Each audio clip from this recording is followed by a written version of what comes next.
And in this video, I'd like to talk about how it's not just where you add the muscle that makes a difference in your appearance, it's what the muscle actually looks like.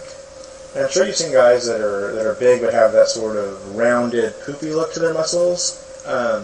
You've seen other guys that are big and have that angular, more dense look to their muscles. Well, I believe that the dense muscular look is the way to go, but you have to be careful of whether you just train for density or just train for size. You kind of want to mix of both, but let me show you pictures first of what I mean by that. So here's a guy that has a lot of muscle mass, but it has that slightly rounded look to it. But here's a guy, in contrast, who has a lot of muscle mass with a harder, firm look to the muscles and more of an angular type of appearance, and that's what I recommend. So let's talk about how to gain muscle density and how to gain size and how you want to kind of balance them both for the best look. So density training is in the lower rep range. The 1 to 3 rep range is pure density without adding size or very little size.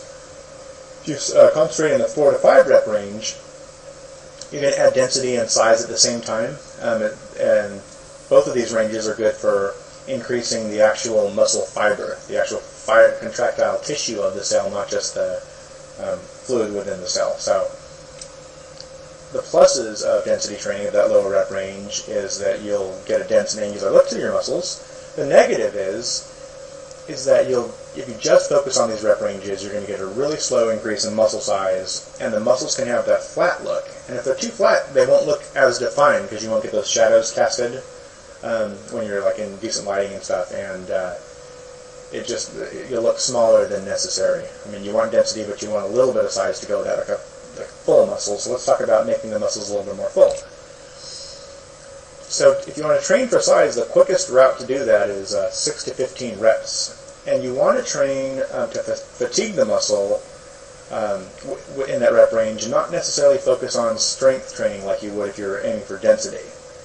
And this is the rep ranges that cause the increase in the actual fluid within the muscle cell, and that's a sarcoplasmic growth. And the first way of training density was the myofibrillar muscle growth. So you want a combination of both, because if you train just for size, you're going to experience that rapid increase in size in that 6 to 15 range because the fluid within the muscle cells increase quickly.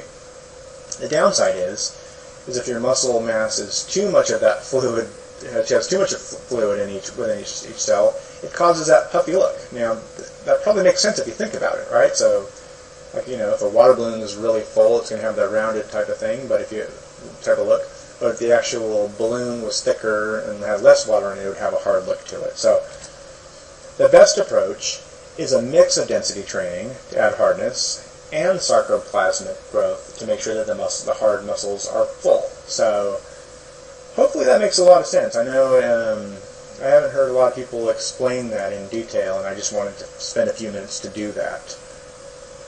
The next video I want to show advanced ways to make sure your skin shrink wraps tightly around your muscles and so that it's not loose, because lots of times what happens is that somebody gets low body fat percentage, they lose all the water and stuff, and they still don't have that definition because there's a little bit of looseness to the skin, because the skin lags behind a little bit when you diet down. And I want to show you a strategy to ensure that you get that awesome shrink wrap look, and that'll be video number 3. And thanks for watching this one, and just go down the page a little bit and make sure you watch that, alright? Bye. Okay, so